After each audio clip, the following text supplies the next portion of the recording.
Let's talk about the types of supply and demand zones. Basically we have two types. Swings, which are composed of valleys and peaks, valleys for demand and peaks for supply, and continuation patterns, which we call CP, which is a pause in market.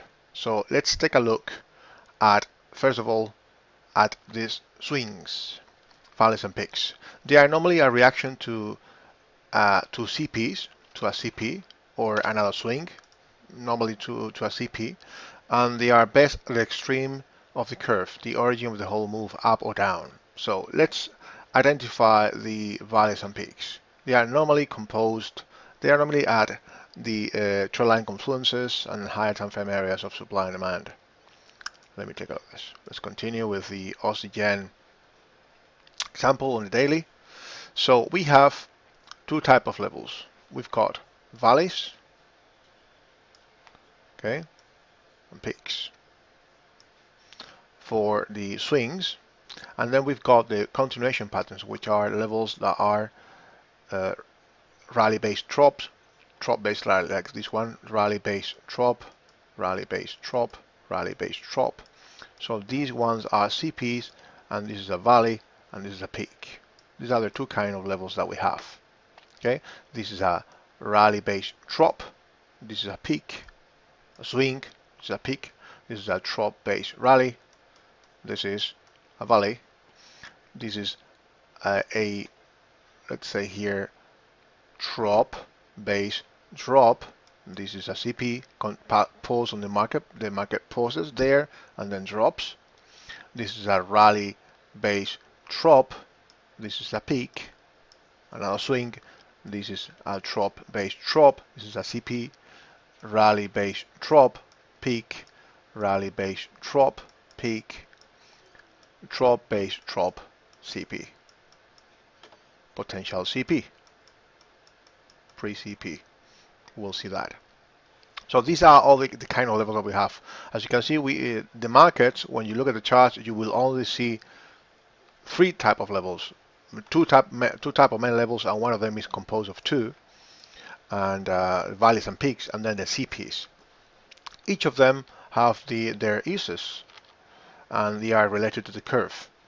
So on the swing side of the type of levels, we have the valleys and peaks. They are normally a reaction to a CP. Why do I say that? They are normally a reaction to other levels. Let's take a look.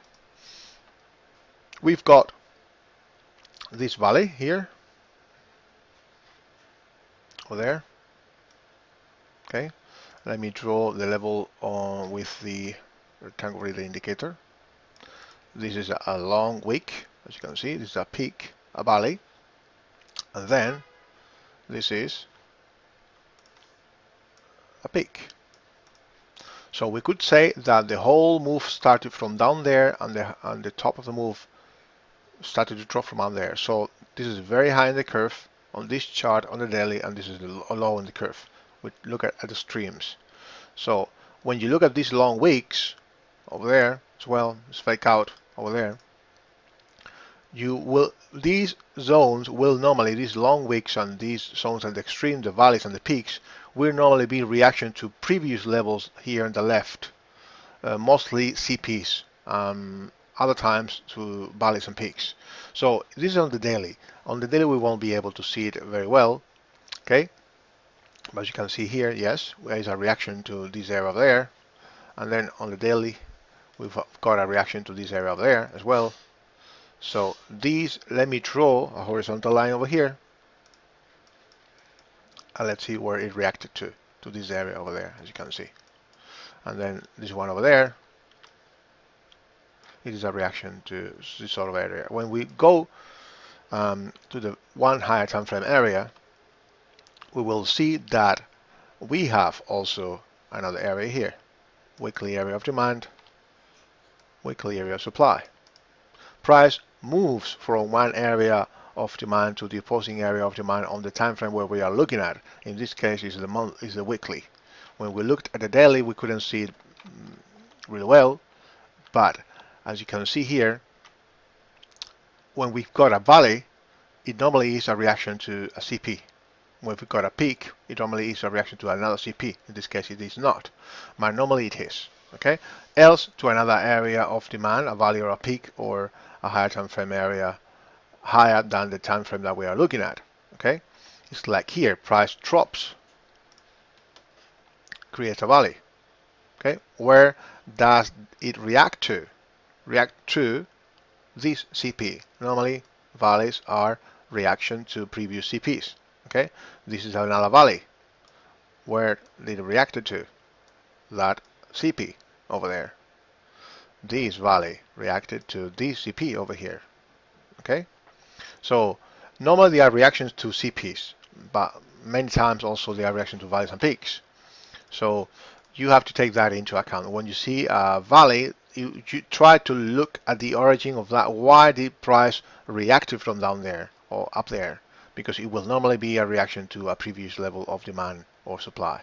Okay, just don't believe what I say. Just look at the charts. Okay, and then you will see how that works. This is a weekly area, so this defines these 2 points. So the valleys and the peaks, since they are a strong reaction from CPs, they normally create the imbalances that will probably cause a reversal in the area like down there. So they are best used at the extreme. Okay, it's a valley and a peak, and then the curve, the 50% right in the middle. Okay, the valleys and the peaks are normally used for the curve, whereas the CPs are not. Okay, they are normally used only if we are in a trending market. We will take a look at those rules when we work on the curve. So valleys are best at the extreme, at the origin of the move, and they are normally reaction to a previous CP or another swing. Okay, this is how the market works according to the dynamics of the markets. Okay, so we've got another type of level, and that is the continuation pattern. Okay, they are best at the beginning of a move. They are low odds if prices overextended or too high in the curve. The higher in the curve, the lower the probability of a CP. And low odds if previous trend line is broken unless it is located at a high time frame flip zone or a high time frame area. So here, let's take a look over here. A CP is a continuation of a move up or down. So we take a look here.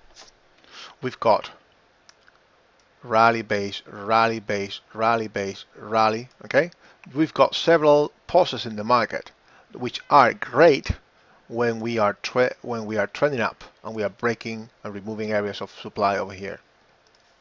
But once the trend line is broken, as defined by the rules, the CPs on the way up are no longer higher odds. Okay, so these Marubosu, they're out. This is out, out. All of them are out. So price tends to retrace all the way back to the origin of the move. But if we don't have a good base, then we don't take the trade. Okay, this is not a good base. We will take a look at that at the scoring of a level. So once the trend line is broken, then we have to lean on a valley or on a higher time frame area of demand to trade, or on a valley normally. So here, as you can see, we've got CPs at the origin of the strong, explosive move. CPs are really, really nice, like this. Okay, there, here, rally, base, rally. Here, there's a drop, CP, CP, CP. So the higher we are in the curve and the closer we are to a higher time frame area of supply, higher than the time frame where we are detecting the CPs, the lower the probability of that CP is.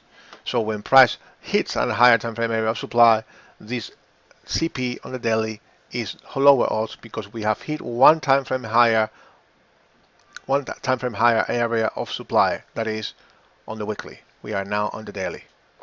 Okay, the same applies when we are trending down on the daily. We are trending down here, then CPs as we progress on the drop, this CP is high probability. Okay, this CP is high probability, and this CP is lower probability now. Why? Because we have hit a one time frame higher area of demand on the weekly. Okay, same applies here. We hit a weekly area of supply, and then we have this daily CP not holding very well.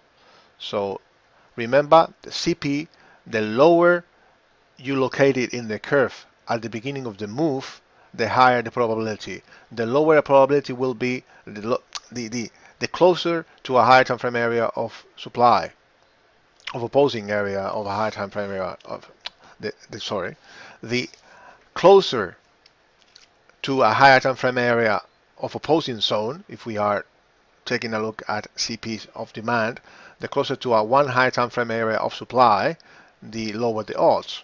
The more CPs we have in a row, the lower the odds will be the last CPs that happen in that row. Okay? So try to look at CPs that are low in the curve at the beginning of the whole move after the trend line break and hitting the higher time frame area of demand, because those are the highest odds. Okay? And this is it for the CPs and the type of levels. Okay, summarizing, we have two type of levels: swings, which are composed of valleys and peaks, and continuation patterns that are CPs opposed in the market. Okay, thanks a lot.